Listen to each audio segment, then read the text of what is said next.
once they beat Arsenal and it was kind of in control, and then you drop points at Forest, you're like, oh, then maybe there's a kind of element of nervous energy that we're kind of unappreciating for City, as I said, and also a mental fatigue of having to compete at this level of concentration for so long. Like I think it's taken for granted what City and Pep are doing.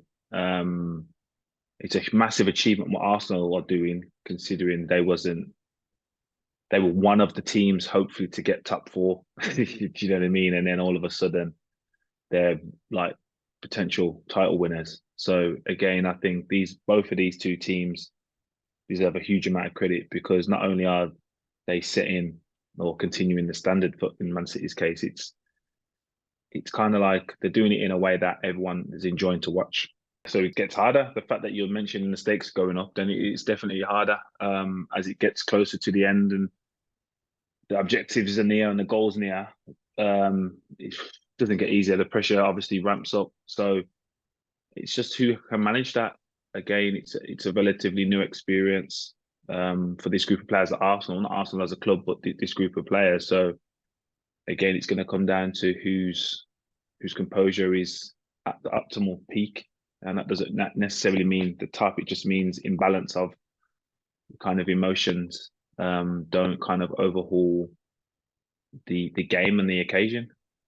You're conscious of the confidence levels and the feeling going into games of believing you're going to win, and just kind of being content with the way you're playing as an individual, as a group of players. So yeah, I've experienced that. But in regards to Arsenal and what this feels like, they'll still believe, regardless of it being relatively new, again, to a group of players, that they've done enough this season for them to have an installed level of confidence and genuine belief with references they can look back on and be like, yeah, we deserve to be here.